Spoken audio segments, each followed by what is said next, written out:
Zach, it is week 2 of the Dingus Madness tournament. You know what they say about week 2 of the Dingus Madness tournament? It's week 2. This shit never ends. Go on, go. Well, the I'll good workshop news that one. is that Gavin Newsom has been kicked out of the tournament. People do not think he's a top dingus. And hopefully everybody got practice not voting for him. Yeah, fuck you, Gavin. I mean, you're going to throw my trans homies under the bus? I don't forgive. And I don't forget.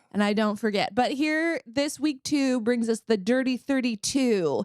And we have some deeply diabolical mashups. Are you ready for some of them? Please, my body is ready for the matchup. Okay. Who is more dingusy? Pam Bondi or Nancy Mace? Whoa. That's a really challenging one. I know. Certainly Pam Bondi. Okay. Pam Bondi is bought and paid for by the Trump administration and is currently exercising. There are so many people that are tools of the authoritarian state, right? However, Pam Bondi, I think, is is really a MVP, a real team player for this slouch towards the apocalypse. What about Pete Hegseth v. the Epstein files?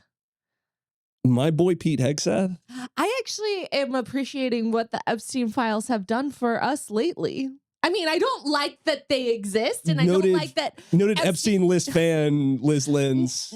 I like that things are coming into the open. I like that, kind of a tool of a little bit of fresh air. It's biblical. It's like what's done in the darkness will be brought to light. That is a biblical reference. This is the most positive review the Epstein list has ever received. And I mean, that's why you tune in each week for this very posy take on the Epstein list. You just gotta be positive. No, just kidding. But the Epstein list did bring us Prince Andrew in jail for a little bit. Did bring me former Prince Andrew's head on a platter. The Andrew formerly known as Prince. The wanker, Prince, as they say. The wanker. Formerly known as is that Prince like Andrew. You become unprinced? You become a true the once and future wanker.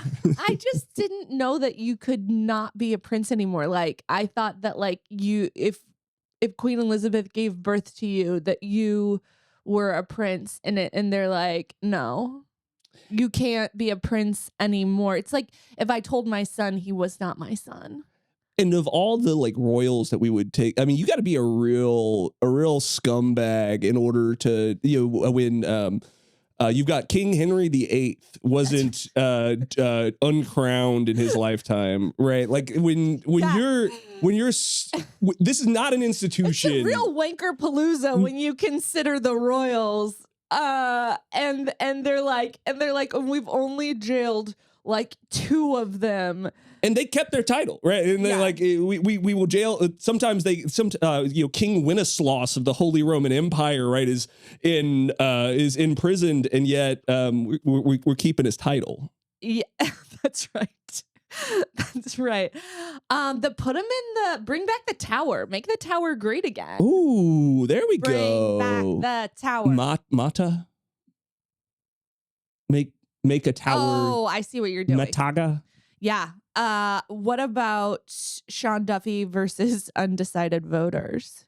I mean, it's going to be, I fucking hate undecided voters. Here's the deal. If you're on that fence, dog, the fence was on fire years ago. If you're on that fence, he hopes that fence pierces your scrotum. That got a little violent. That sure did. And to all my friends with pierced scrotums, you earned it. You earned it.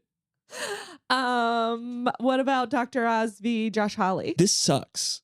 I know, that's a tough one. Is it Mehmet Oz or an actual sex pest? Wait, Josh Hawley has not yet been accused of being a sex pest. Is he not? No, Josh Hawley's the senator from Missouri. Oh, you know who I'm getting him confused with? Away. I'm getting him confused with it's so hard to keep it's Josh Hawley and Josh Hawley and what's the dude from Florida who was to finish? Who was taking? Who he was not confirmed by the Marco Senate. Rubio.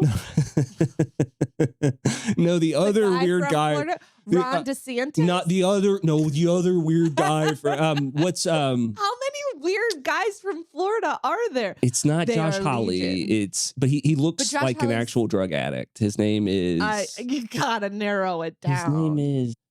Is it Matt Gaetz? It's Matt Gaetz. Matt Gaetz. I get Josh. Why do I get those two confused? They're nothing alike. Well, I mean, who can tell white men apart? I've always creepy white man.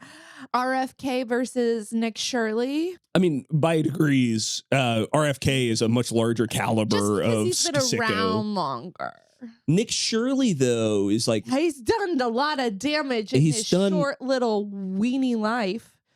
Little weasel. Pound for pound, yeah. If it's a ratio of like times you've shat the bed in your tiny life, like yeah. I mean, I guess Nick Shirley pound for pound is a bigger scumbag than RFK Jr.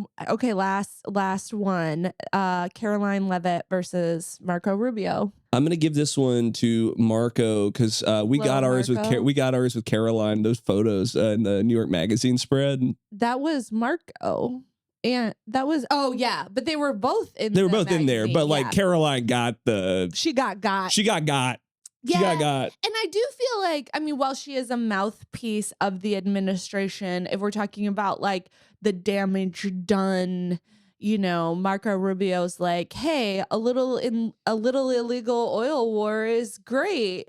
And you can just see the light slowly dying in his eyes every time he has to come out there and be like, do you remember when Democrats were telling me how normal he was? Like for the appointment, like how normal. I remember. Do you remember when I was like, oh, well, you know, Marco Rubio's a different kind of bad guy, right? Do you remember this? Do you remember this? It's just me smoking in the corner. I remember.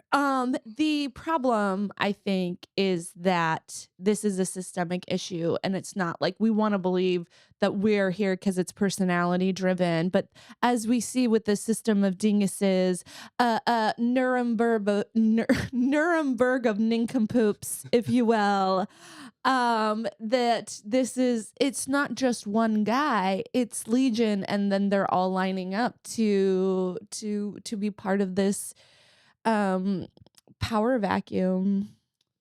Hello and welcome to Dingus. Hello. This is Serial. Hello and welcome to Dingus of the Week. Wait, I've got one. I can do it. I go. Okay. I'm Phoebe Judge, and this is Criminal. I'm Aaron Mankey, and this is Lore. Phoebe Judge, don't sue me. But maybe Phoebe Judge if you want to yell at me a little bit. Aaron Mankey. I'm Aaron Mankey, and this is Lore.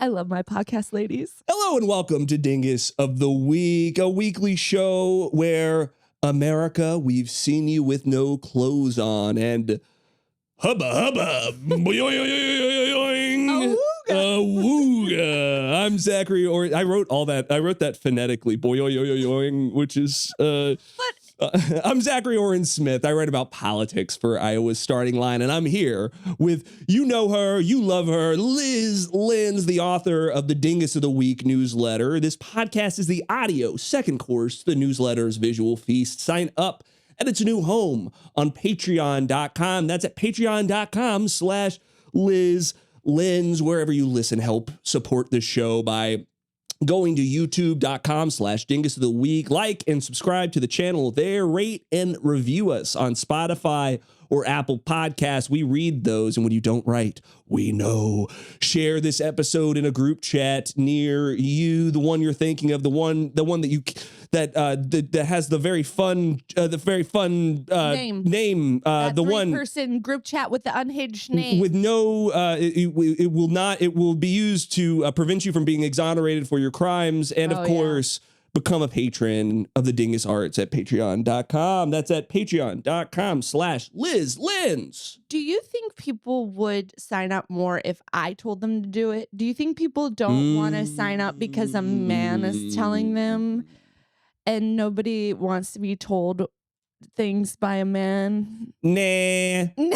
Have a dingus of your own. Save us a voicemail at memo.fm/dingus. Leave a voicemail and it might just make it onto this very show. Now, Liz, tell us, who's the dingus of the week? Motherfucking John Roberts. Here's how I got there. Tell me, on this the week of like Epstein, of Prince Andrew's defenestration. How did we get to Chief Justice John Roberts? He was not defenestrated. Let's use correct terminology. He wasn't thrown out of a window, but we use it as a metaphor. No. Oh, we use it to there have been so many literal defenestrations. Why would we don't need a metaphorical one? In newspeak, we use defenestrate to say we're removed from office. This is. I don't like that. I only like a literal defenestration. If you're gonna talk defenestration, I want to see. It's got to be in Prague. You got to be a religious dissident. I won't have it. I don't accept it. I make the rules. There's a defenestration court. And it's just me on it. This has gotten out of control. If I became the president, I would make you the chief justice of my defenestration court. I'm defenestration czar. I'm like, who gets to be thrown out of the window this week, boys? That's all I've ever wanted. No. So this week, Prince Andrew, I was like looking at the news and I was like, Prince Andrew went to jail? Jeez, the fuzz, consequences, like. What a concept. Like consequences. I haven't heard that name in years. It's like, and then the South Korean president got convicted. Imagine a president or a prime minister being convicted for doing an insurrection. Imagine, dear Lord, I've seen what you've done for others. But and it was a week where, I'm not getting out of control, right? Like my hopes are not too high. I don't expect to see Prince Andrew forever locked in the tower, although that is my heart's deepest wish. But the problem is there are even the lightest amount of consequences is so rare for the rich and the powerful, and to see actual consequences happening is oh my God, it's like you're in the cave and you come out and see the sun and you're like, what is this? I've been locked inside for years. Except the thing we've been locked inside is the patriarchy. Liz is singing Technicolor for the first time. You've been in Kansas for so long. And then I get dropped into Oz. A land of consequences and the rule of law. Famously Oz, a land of consequences and the rule of law. But but I was like, why do we not have consequences? Why am I coveting my neighbor's consequences out here? I think you're not supposed to do that according to the Bible. You're not supposed to covet the consequences of your neighbor. It's oxen, which it's fine. I don't covet your oxen. Your neighbor's wife, I don't know. Is she hot? Yeah. I covet a wife. I want a wife real bad. I covet your wife. Truly, you do. Yeah, it's deeply uncomfortable. It's deeply uncomfortable. I don't know. I would have a hot wife. Will you stop your coveting? Somebody's hot wife. Will you stop your loud coveting for 1 second and pass the salad, please, Elizabeth? I go into Zach's house. I hold his baby and look at his wife. I'm like, covet. She just that's right. Some strange Pokemon. She just repeats the word covet like it's her name. We don't have consequences because motherfucking dingus John Roberts, Chief Justice of the Supreme Court, we're in Roberts Court era, also known as hell. And so in 2024, there was a Supreme Court case that basically said so it was July 1st decision. And it was over the case where Colorado was trying to kick Trump off the ballot because of crimes, and because of crimes, insurrections. He's been convicted of fraud. The Supreme Court was like, hey, can we convict a president of crimes? And they said no. The conservative majority was like, not in my America. Checks and balances. Best we can do is checks mix. I think that joke is so funny, and I will not stop. You will be convicted for it, but that's right. It is illegal for women to talk, but it is not illegal for your president to do some light crimes. And John Roberts wrote the majority decision. He explained, I'm reading from the SCOTUS blog, that like they're allowed, right? Like you're allowed to do some crime, but like it's so vague. He doesn't define it. And like we expect the president to commit some crimes along the way. Yes. Like that's okay. Like, no, we expect you to commit some crimes. That's fine. And don't worry about it. And it's so unfortunate that we did all this work 250 years ago to overthrow a king just to be in the position where actual kings are facing consequences and our presidents are not. And like Justice Sonia Sotomayor wrote that, in quote, in every use of official power, the president is now a king above the law.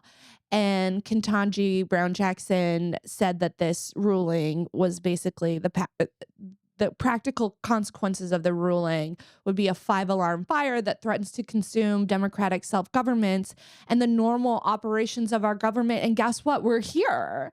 Like, that's exactly where we are in America. And we can all thank John Roberts for that little bit of like anti-democratic, because like what the South Korean president did is basically what Donald Trump is trying to do.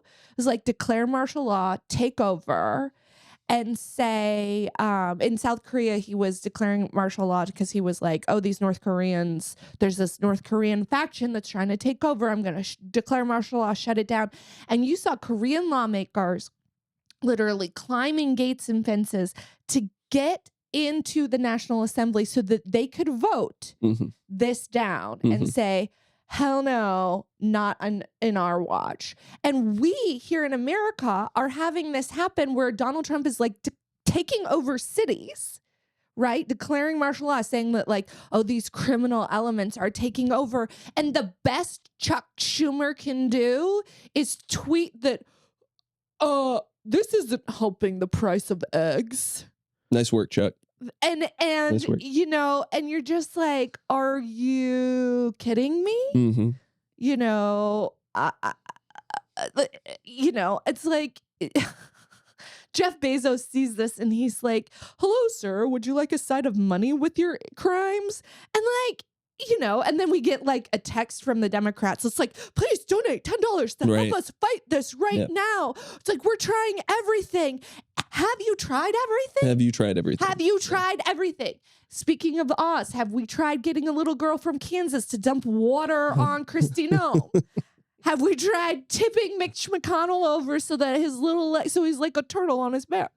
He couldn't flip himself over. That would game over. Checkmate. Checkmate, Republicans. Has anybody tried looking for all the Horcruxes keeping Chuck Grassley alive? I mean, just like, I'm just spitballing here. I am just spitballing here, but like... More ideas than I've heard from leadership so far. Send J.D. Vance a coupon for Joybird. 40% off couches. Speaking of that 2024 decision, at the end of that year, right? Yeah. This was a year that brought us. There were the Harlan Crow sugar baby allegations with what a time with one of our justices. There was a lot of tension over that summer about trying to bring some reforms to judicial ethics, right? We did none of them. And John Roberts ended that year with blasting his critics. I quote, "Unfortunately, not all actors engage in informed criticism or anything remotely resembling it. Our branch is peculiarly ill-suited to confront this problem because judges typically speak only through their decisions." This was a time where a fart noise. It's a huge. Uninformed decision, criticize your mom. I'm not trying that joke again. It's a fart noise coming from a court that that literally the next year will employ the shadow docket 25 times, more than it's been used in the history of any court, right? Yeah. 25 times. They say they're going to work it out on the remix, that check me in long form, I'll tell you how I feel about a thing, when they're employing a device like no other court to avoid explaining their decision making as they are abdicating the holding the Trump administration accountable. I'm an intellectual, and it's fine for our president to do crimes, and you don't understand it because you're not as smart as me. Yeah. Like, sir, I've got dead mice in my basement smarter than you. They're refusing to explain their math. Avoiding the kind of normal order of briefing, argument, and then opinion writing for things like the mass firing of civil servants in the state of New York versus Linda McMahon, defunding scientific research and American Public Health Association versus the National Institutes of Health. The use of racial profiling, right, for immigration enforcement in Kristi Noem versus Vasquez Perdomo. If you want to pretend that the thing that you're doing is this very like kind of structured floating brain, we will tell you our politics based on based on what our docket shows, based on what our opinions show. Then you actually have to write those opinions. You actually have to explain yourself to the public. And you also need to not be a little bitch. And it only gets worse after Trump versus CASA. This case that changed the way that injunctions work. That no longer are injunctions for more broadly for people impacted by harm. That it's limited just to the plaintiff in question. Yeah, which is a huge. I mean, is a tremendous. I mean, like it's a quiet thing. It's something that we don't think about. But has a tremendous impact on how justice is sought in the United States. Yeah. And all of these decisions, right? Like we have these three branches of government, and one is basically just writing blank checks, or all of them are just writing blank checks for Donald Trump. And then, we've got these Supreme Court justices who are just like, it's fine, everything's fine. And we literally had a president who could have stacked the court, and we could have avoided some of this. And yet here we are. Mm-hmm. We're much like affordable healthcare and female presidents. Consequences are now something for other countries to have and not us. And the idea that it would come during the administration where JD Vance went to Twitter saying judges aren't allowed to control the executive's legitimate power, right? Like the calls to wrecking your power are actually coming from the inside. Actually, we do. That be the system of government that we have. That's the check, man. The court, she says, you can't control the executive's legitimate power. JD, who determines what legitimate power is in these cases? It's the courts. The courts. Yeah, or Congress could pass a little law. They're not going to be passing a little flirty law. Not our Democrats. Not in this America. They're like, best we can do is a fundraising text. I want more consequences. Like I've had that brief experience of seeing a rich, creepy man in jail, and I'm like, let's go. Do you know what? Actually, when I saw Prince Andrew, he's let out. They're still investigating. And the British police say it's like they're not really saying why he was briefly in jail. They're keeping mum, but there is an ongoing investigation. They're keeping mumsy. But this is part of an ongoing investigation. But like when I saw that, I was like, wow. The princes, William and Harry, did it. They achieved the American dream. they jailed their creepy uncle. And then I was also like, I think that was in the Federalist Papers, right? It was. and it's like, I was like, my God, wouldn't that be amazing? But also I was like, wow, I wonder how Sarah Ferguson feels. And then I went to go read because she's his ex-wife. And then I did some Googling and I found out that Sarah Ferguson is also in the Epstein files because she was sending Epstein fan mail and saying she wished she could marry him. So listen, Yikes. But like now all her companies are like being shut down for investigations into her rules. So like that girl boss get in the Epstein files CEO bullshit, I guess, does not fly in the UK. Who would have thought? He ho. Got him. Got him. Actually, I found some. This has never been released, but it's like the transcript of some. Did you know that while he's reticent to speak in public, the Chief Justice actually does at the Comedy Cellar do like a weekly set? Did you know this? John Roberts. John Roberts does a weekly set at the Comedy Cellar. Did you know this? I mean, tell me more. This is me reading. This is me reading directly from the transcript. He says. I get no respect. I get no respect at all. I write a letter defending our independence, and the next morning I get a printed out Truth Social screenshot of the president saying my decisions have a nice ass. I get no respect. I get no respect around here. My wife and I, we went away for a little romance the other day amidst this political climate. She tells me, baby, you're a hell of a lover, and I say, and I say, oh, you mind writing that down for proof? And she says, I think I'll keep that in the shadow docket if it's just you and me.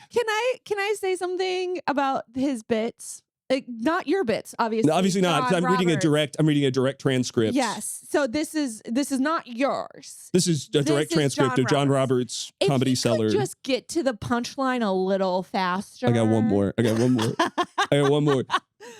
No respect around here. No respect. The other justices, they don't respect me neither. I walk into a conference room the other day, and Clarence Thomas is already on the phone with billionaire Harlan Crow. I say, Clarence, we're supposed to deliberate here. And he says, I know, we're on hold. Wow. I get no respect. Thank you. You've been a great audience. I like how all of a sudden John Roberts, who looks like the little weasel in your AP government class, who was like, actually, I think, women applying for permits to birth babies so that we can only have intelligent children in the world, like, is now transformed in your imagination to Rodney Dangerfield. Have I been looking for an excuse to do my bad Rodney Dangerfield impersonation on this podcast? Perhaps. Was this the vehicle? I don't know. Perhaps. We report, you decide is the motto. The no spin zone. We report, you decide. Zach, I have to tell you something about a runner-up dingus, though. Oh, what do you got? So last night I was in bed eating Taco Bell. Doing really sultry. Really, turn the light down. How do you? I was sitting there applying fire sauce to a cheesy gordita crunch supreme, spicy ranch. And I truly island. I got a crunch ranch supreme, a chalupa, and a little soft taco just in case I need a little snack later. Little pick me up. Yeah. And something to take the edge off. It's just me smoking a soft taco. Doritos Locos Tacos. God, Taco Bell is so good. But it was my little reward for doing taxes.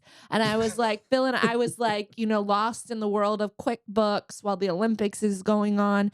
And then I'm like, okay, I'll take my little weed gummy. And I took my little weed gummy, it started to kick in. And I was like, it's time for bed. And then I made the mistake of checking social media right before going off into sleep.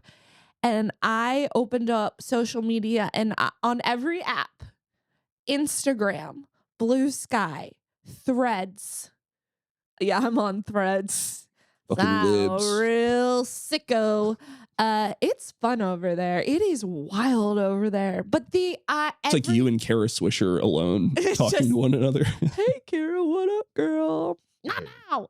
Is that your Kara Swisher? She's just like, not now, Liz. so on every single platform, people had tagged me in a story about a mayor of Butler, Ohio. His name is Wesley Dingus. And this man is known to me, actually. He is known to me because I put him in the newsletter a couple years ago when he hit a man with his car 4 times and said it was an accident. No way. Yeah, the man he hit him 4 times and said it was an It was a man named Dingus. A man named Dingus hit another man 4 times with his car and said it was an accident. The man that he believed the man to be a fleeing fugitive. He ran into my car 4 times. This is the jailhouse tango. This is great. So, yes, it is. He had it coming. Except men are not allowed to sing that song. Oops. Ooh. Yeah. Sorry, Wesley. Equality for me, not for thee. And but he's in the news again because imagine it. What did he do? Oh God, it's actually not a great story. He is he's in jail for voyeurism, but what happened was a person caught him on camera sneaking into a teen girl's room. Seems as if it was a relative, and like sniffing her underwear. And that's so awful. I know. And there's more. I won't go into it right now, but I was having such a fun time with that time he almost committed homicide, and now that fun is ruined forever. Bad, but it's also like this is what happens. This is like normative determinism. You know, it's like we got a mayor named Dingus and he's a dingus. Who could have seen this coming? You know, it's like I hired this babysitter named Neglecty McGee and my kids not got neglected. Can I say, what? if we're calling this a character name, I actually think this man is undeserved based on sniffing a teen's underwear. I think he's undeserving of the title of Dingus. And unlike much in the way that the royal titles are being revoked, I think we need to revoke his last name. I think we need to take Dingus away from him. He doesn't deserve that moniker. Yeah, I think it's just straight up pedophile. I don't think it's Wesley pedophile. But I also had to I'm waiting for a text from the editor because then I had to open up. So many people tagged me in this and I was like, well, I guess I have to add a little like paragraph in the newsletter about Mayor Dingus. But I was high. I was already a little bit high. On cheesy gordita supreme fumes. On Crunchwrap Supreme and a little wheat gummy fumes. And so I wrote some jokes about it in the newsletter, and they're about what you would expect. A level of intelligence that you have come to know and love from Lyz. I mean, but you got to read a smattering. You got to read a smattering. You got to see. You're gonna. I'll say, people, if you want to see the whole thing, go to the newsletter. But I did try to call him the Lord of the Dings, like the Lord of the Rings. Lyz. A ding-tator. I said nominative dingus terminism. No. Lyz, Lord of the Dings is really powerful. So powerful. It might be time to take a break.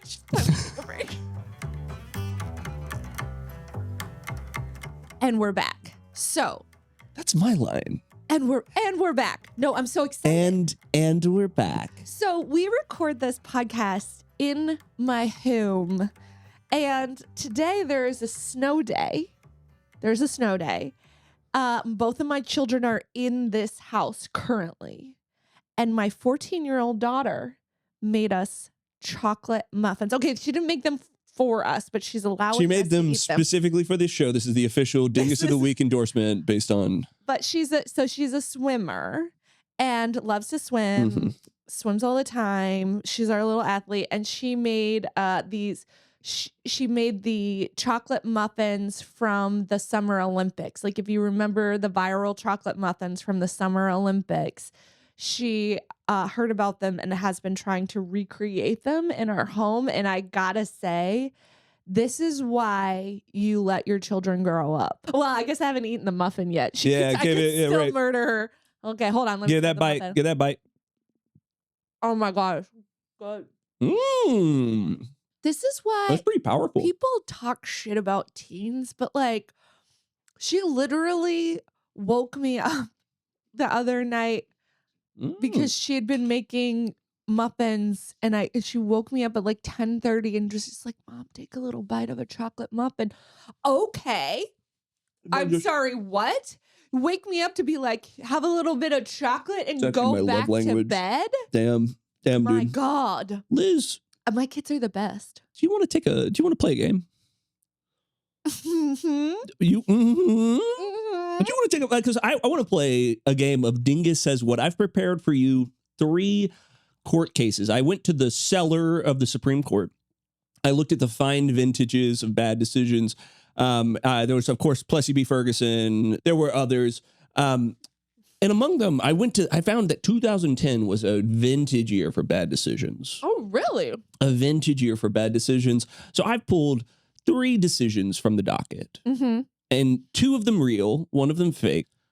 Do you know what a crush video is? A crush video? I'm really sorry to bring this to you, but do you know what a crush video is? No. A crush video is a snuff film, but for small animals. Oh no! Really terrible. Really terrible. In this brave 2010 decision, Chief Justice John Roberts said, "Yes, crush videos are repugnant, but the law was written too broadly." And then that sicko Alito added on the opinion that these crush videos should enjoy obscenity protections. Because he's a real sicko, a real sick guy. What? That crush videos free speech, and they should enjoy obscenity protection. So that's 1. Wild that you think that a crush video is free speech. Wow. Pretty bad. Case 2. In 2010, a utility worker sued after being fired for refusing to work on a high voltage line. He claimed his religious beliefs were violated, that going up and working on that power line was tempting God. My religious beliefs also preclude being electrocuted. Yeah, the court ruled 6-3 that religious accommodations don't extend to safety critical jobs, and so get up on that wire, boy. Serious? No, that can't be right. And then number 2, due to this 2010 case, we live in a hellscape where billionaire oligarchs buy up politicians and have them duke it out. Some justices said unlimited dark money would undermine the, quote, integrity of our system. The majority said, nah, money's free speech. I think the dark money one is correct. Oh, you think that one's real? Yeah. You think that one's real? That we live in I'm reading this out of the case. We live in a hellscape where billionaire oligarchs buy our politics. Is that right? Yes. Okay. I think that's exactly how most people define America. Yeah, a hellscape where billionaires buy our politics. That's interesting. The proof is in the pudding. Looks around, eyeball emoji. So I think that one's real. God, the electrocution one. That's really funny, though. Like, my religion says I can't be electrocuted. It's a religious exemption for a safety critical position. My religion says everybody has to love me and tell me I'm pretty and give me chocolate muffins. My religion says you have to call me really pretty and give me nice baked things. You have to kiss me on the cheek while you tuck me into bed.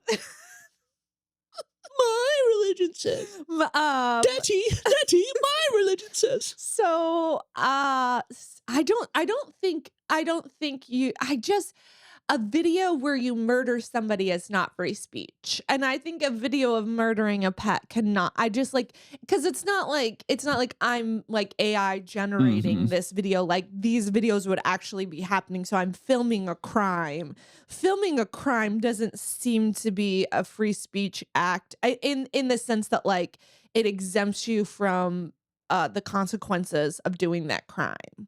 I'm going to go with that one being the fake one. I am so sorry to tell you. Are you kidding me? I am so sorry to tell you that the electrocution one was the one I made up. Wow. Yeah, crush videos. That is Alito says that should be protected. That should be it should enjoy obscenity protections. I'm gonna film me punching him in the face. No, I'm not. That's a joke, and that's hypothetical. Yeah, so I'm sorry. Crush videos exist. Wow. Yeah, real bummer. Good. And on that light note, Lyz, what's causing you joy? How are you digging yourself out of the miasma, the like mire of crush videos this week? I love a little animal. I love a little animal. This makes me really, really sad. So excuse me while I still process this. Yeah. But the God damn it, Zach. It sucks. That sucks. You chose the Supreme Court. Oh wow. America. And this goes back to what we were saying last week, like conservatives with their violence towards animals. Yeah. Like it's like real serial killer sicko shit. Yeah. And Alito's a sick fuck. And Alito's like, Alito's a sick fuck. What if we protect it? So the thing that's been bringing me joy is I was thinking this week about, we're talking, there's a lot of food in the conversation because of RFK and everything. And my son, when he was turned 2, became a picky eater. And I did all the things that you're supposed to, right? Like it was like they eat what I ate, no special foods. I didn't have a ton of like high sugar content, ultra processed stuff in the house. Like I was a real snob about it. And then right when he was 18 months too, my son started like just stopped eating. And I couldn't get him to eat anything. And it wasn't like a medical issue. Sometimes it's a medical issue. Right. And people would be like, he won't starve himself. Right. He was starving himself. He was falling off the growth chart.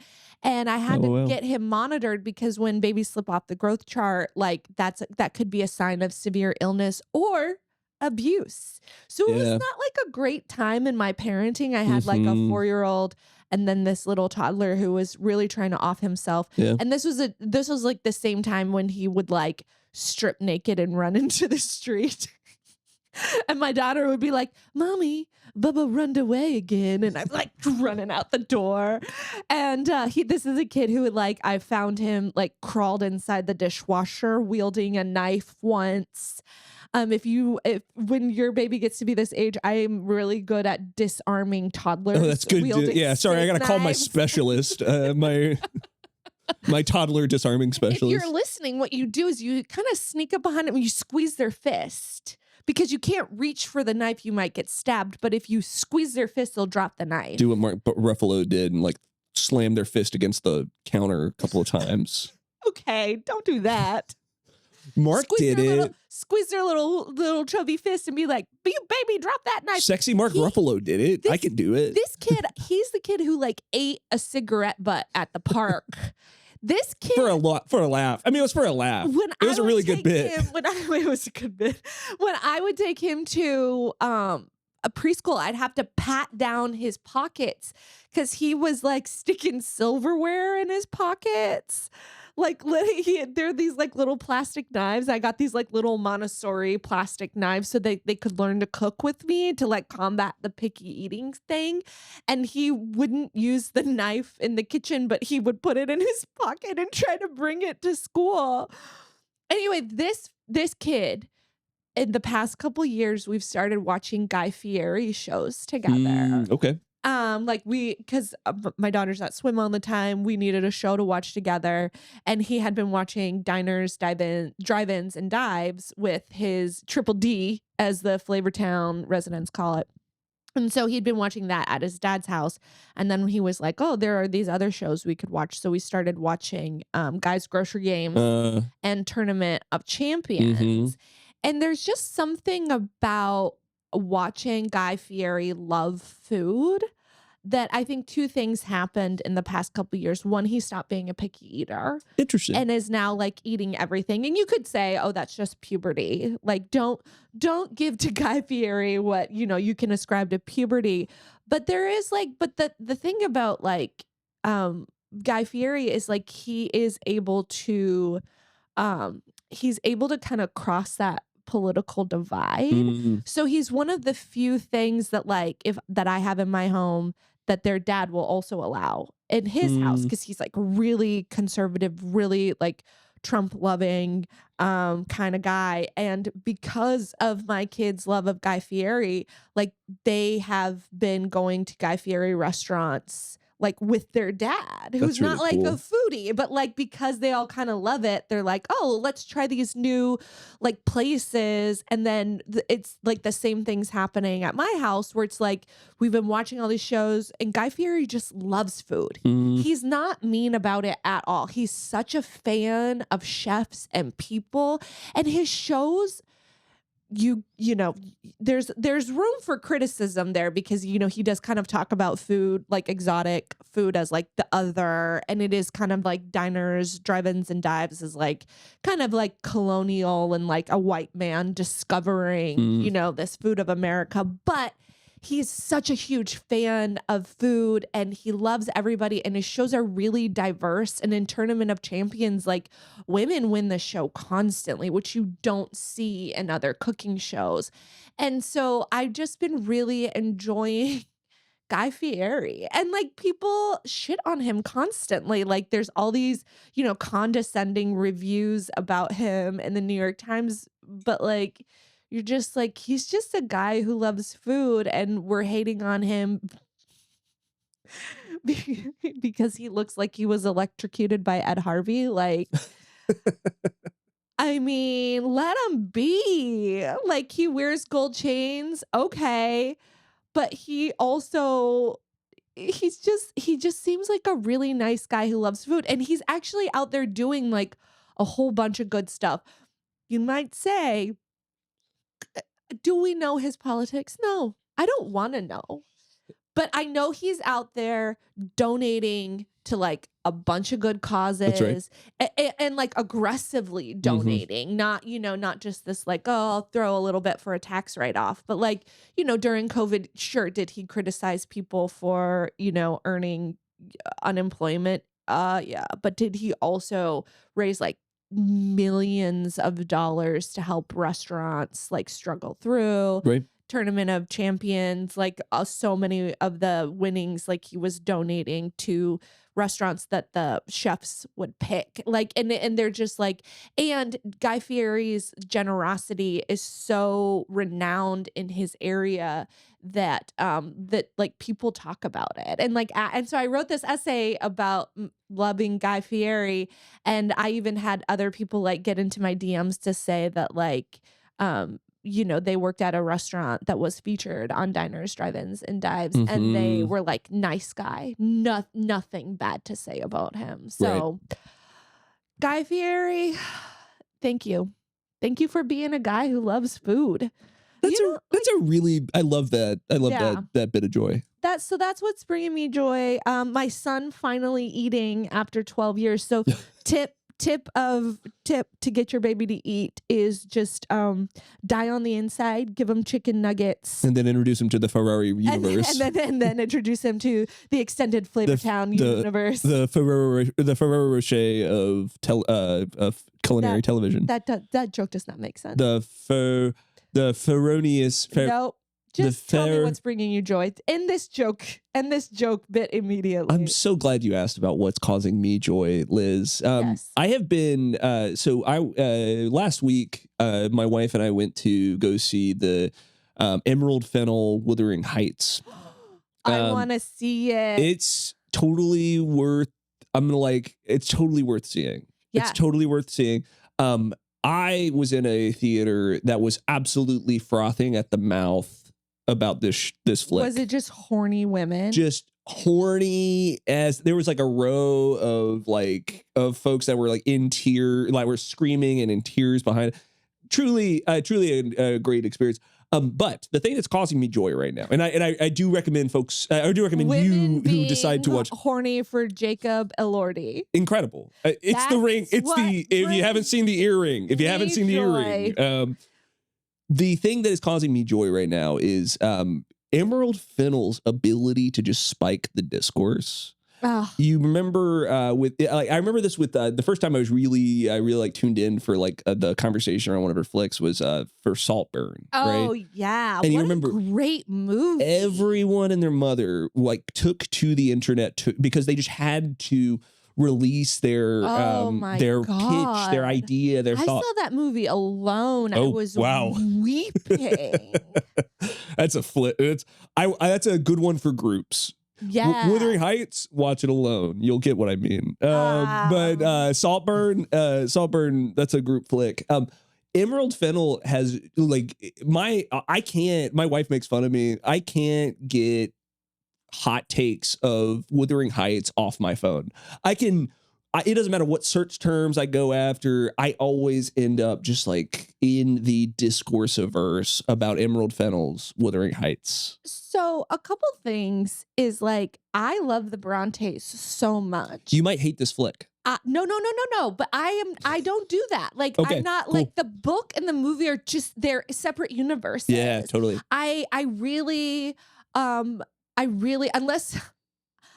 the book in the movie is Possession by A.S. Byatt, and then you make that awful, horrible like adaptation of this beautiful book, and I'll never forgive that. But beyond that, like, I'm so excited. I literally named one of my kids a Bronte related name. Oh, that's really cute. Yeah. I didn't know that. And like it, and I love it, and I can't wait to see people be horny on the moors. It's horny on the moors. They are in fact very horny on the moors quite a bit, and I'm like, take me away, make it weird and wild, because those books are weird and wild, and I'm not gonna like. I saw some review that was like, this is like a high school girls version of the Brontes as a love story. I was like, first of all, guess who read the Wuthering Heights in high school? What's up? But like, also, first of all, don't be rude to high school girls, because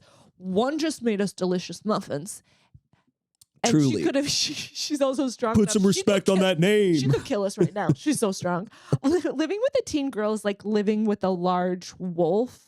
It's like you're only alive because every day they wake up and choose not to kill you. What wolves are making you chocolate muffins, Liz? This I ask you. But like it's like living with a teen girl is like living with a wild animal. It's like, in that sense, it's like you wake up every day knowing that you're only here because she hasn't murdered you yet. And should she take you out, you would deserve it. But put some respect on those teen girls' names. But I can't wait to see it. It's a blast. I mentioned that you may hate it if you've read the book, is because every like take that's every like anti-take begins with like, I read the Wuthering Heights and Emerald Fennel. Like, we all did. I actually have not read this book. I famously do not read. Got to keep that. Got to keep He's up. A man of the people. I got to keep up my appearances. Most Americans did not read maybe more than one book. And I read negative books. I actually burnt. I joined. Zach actually got dumber, and it counts against Americans' literacy. He's literally bringing the literacy rate down. I put my brain to the microwave so you didn't have to. And we can tell. It's a blast. If I had such a good time with this movie, you should really go see it. I cannot wait. Thanks for listening. Patreon.com/Lyz Lenz is the home of Dingus of the Week, a Yell at Me media production. Love or hate what you heard today? Help us keep it coming all year long. Here's what you can do to help. 1, like and subscribe to our YouTube. That's at youtube.com/Dingus of the Week. 2, rate and review us on Spotify or Apple Podcasts. 3, share this episode with a friend. Post it in the group chat. 4, and last, become a patron at $5 a month, and you can help this show keep rolling. We'd love to have you have a dingus of your own, someone you want us to talk shit about. Go online, record a short message at memo.fm/dingus. Zach.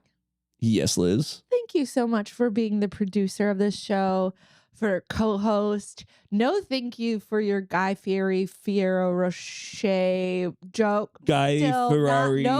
Guy, for Stop. tune in next time Stop. and you might hear it. I'm going to beat you for that. I hated it. After watching But The Wuthering thank Heights, I'm you. fine with it.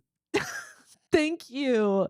He's also horny for Jacob Elordi. Truly. Who isn't? It's The Ring. Have you seen The Ring? I'm gonna lick it off his face. Wow. It's on his ear. Okay. Okay. Throw some water on it. All right. So thank you to Zach for being the producer of this show and the lovely co-host, despite the jokes. Thank you to our newsletter editor who keeps us informed of how many justices are actually on the Supreme Court. Turns out 14. Not enough is as it turns out. And thank you so much for Laura Benitez for creating our little song. Is that you? Play us out. Play us out, Johnny.